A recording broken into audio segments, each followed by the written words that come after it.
আজি প্ৰায় এসপ্তাহ ধৰি আমাৰ ইটাপাৰা ৰুমনি গাঁৱত চোৰে চাফাই অভিযান চলাইছে। কিন্তু এই ক্ষেত্ৰত আমাৰ ইটাপাৰা আৰক্ষী চকীৰ পৰা আমি কোনো ধৰণৰ সহায় পোৱা নাই। গতিকে আজি আপোনালোকৰ জৰিয়তে আমি ক'ব বিচাৰিছোঁ, নগাঁও জিলা SP ডাঙৰীয়াক অনুৰোধ কৰিব বিচাৰিছোঁ যে আমি ইটাপাৰা ৰুমনি গাঁৱত চোৰৰ চাফাই অভিযানত আমি অতিষ্ঠ হৈছোঁ। আমাৰ ইটাপাটাৰ পৰা বেটাৰী চুৰি কৰিছে, টিউবৱেল চুৰি কৰিছে আৰু এই টমটম চুৰি কৰিছে, CSPৰ পৰা পইচা চুৰি কৰিছে, ঘৰৰ পৰা ঘৰৰ বেৰ কাটি আজি চুৰি কৰিছে। আজি আমি অতিষ্ঠ হৈছোঁ। ইটাপাৰা আৰক্ষীৰ পৰা আমি কোনো ধৰণৰ সহায় নোপোৱাত আজি আমি SP ডাঙৰীয়াক ক'বলৈ বাধ্য হৈছোঁ যে অতি সোনকালে আমাৰ ইয়াত বিহিত ব্যৱস্থা গ্ৰহণ কৰিব লাগে।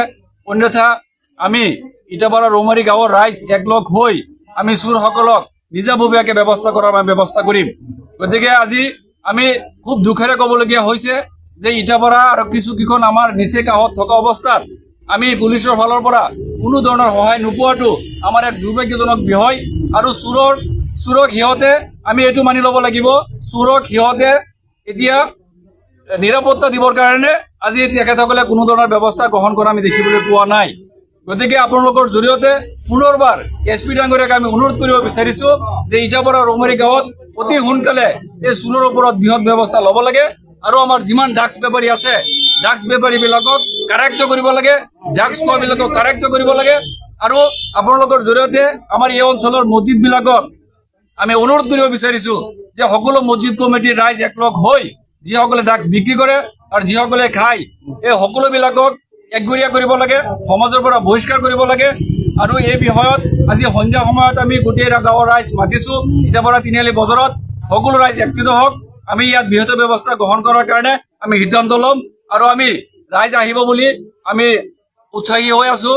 আৰু সকলো ৰাইজক পুনৰবাৰ অনুৰোধ কৰিছোঁ যে ৰাইজসকল আজি আপোনালোক সকলোৱে ওলাই আহক, নহ'লে আজি এজনৰ ঘৰত হৈছে কালি আমাৰ ঘৰত হ'ব। মোৰ নাম আমিনুল হক, মোৰ ঘৰ ইটাপাৰা। মোৰ ঘৰৰ পৰা এখন 4-0 ট্ৰাক আৰু এখন JCB, দুখন বেটাৰী চুৰ কৰি লৈ যায়। মই ইটাপাৰা আৰক্ষীক এজাহাৰ দিছোঁ। আৰক্ষীৰ তৰফৰ পৰা কোনো ব্যৱস্থা পোৱা নাই। আপোনালোকৰ এইটো অঞ্চলত সঘনাই চুৰ হ'ব হৈছে, কি ক'ব? একদম পুৰা ডাচপুৰ আছে, ডাচপুৰ আৰু ডাচ বেপাৰী বহুত আছে।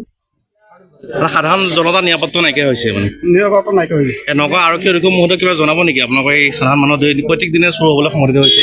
আজি আমি যাম থানাত যাম, গৈ পেলাই জনাম কি ব্যৱস্থা লয় আমি সুধিম। ৰৌমাৰী মই কালি কাম কৰি আহি পেলাই ঘৰত গৈছোঁ, ৰাতি বেৰ কাটি পেলাই মোৰ ঘৰৰ পৰা চব লৈ গৈছে। আপোনালোকৰ অঞ্চলত আজিকালি নিৰাপত্তা নাইকিয়া হৈছে, সদায় চুৰ হ'বলৈ সংঘটিত হৈছে, কি ক'ব এই ক্ষেত্ৰত? পুলিচে একো নকয়, ৰাজ খাই থাকে আৰু চুৰি কৰি থাকে মানুহৰ ঘৰত। ৰৌমাৰী গাঁৱত মোৰ চিজটোৰ পৰা আজি ৰাতি 12টামানৰ পিছত টিনপাত ভাঙি আকৌ AC বোৰ্ড ভাঙি মোৰ লকাৰ খুলি টকা 3 লাখতকৈ অধিক টকা লৈ গ'ল। এই কাক সন্দেহ কৰে, কিবা সন্দেহ কৰে নেকি বাৰু? সন্দেহ কৰা মানুহটো কেনেকুৱা? আৰু এই ইটাপাৰ বৃহত্তৰ ৰৌমাৰী অঞ্চলত দুসপ্তাহ ধৰি সঘনাই চুৰ হ'বলৈ সংঘটিত হৈছে, কি ক'ব? দুৰ্ভাগ্যবশতঃ এটা ঘটনা, সদায় মানুহৰ ঘৰত চুৰ হৈ আছে, কি ক'ব এই ক্ষেত্ৰত? ড্ৰাগছ খোৱা মানুহ বেছি হৈ গৈছে। আজি আমাৰ ইটাপাৰা ৰৌমাৰী বৃহত্তৰ অঞ্চলত যোৱা কেইমাহ ধৰি বহুত মানে ড্ৰাগছ ব্যৱসায়ীয়ে ড্ৰাগছ ব্যৱসায় কৰি আছে, যাৰ ফলত আমাৰ এই বৃহত্তৰ অঞ্চলৰ স্কুলৰ পৰা বহুত চুৰি হৈ আছে, মানুহৰ গছৰ পৰা বহুত বস্তু বাহিনী চুৰি হৈ আছে। আজি মোৰ স্কুল নগাঁও আদৰ্শ বিদ্যাপীঠৰ পৰা ৰাতি 2টা ভেন ঘূৰি লৈ যায়। এতিয়া ভৱিষ্যতে এনেকুৱা চুৰি নহয়, তাৰ বাবে আমি নগাঁও জিলাৰ SP মহোদয়ক অনুৰোধ জনাইছোঁ যে ইয়াৰ বিহিত ব্যৱস্থা লয় যেন। মই এটা টমটম লৈছোঁ, এইটো চলি খাওঁ, এইটো ৰাতি মোৰ বুধবাৰ দিন ৰাতি 2টা বজাত লৈ গ'ল চুৰি কৰি। টমটমখন বিচাৰি পাইছে নেকি? বিচাৰি পোৱা নাই, মই থানাত এজাহাৰ দিছোঁ, কিন্তু দাৰোগাৰ IC ছাৰটো কোনো ব্যৱস্থা কৰা নাই। আপোনালোকৰ এইটো অঞ্চলত সঘনাই চুৰ হ'বলৈ বেছি চুৰ, মোৰ ঘৰটো একদম থানাৰ সন্মুখতে, আপোনাৰ ঘৰৰ ওচৰতে চুৰ? ওচৰতে।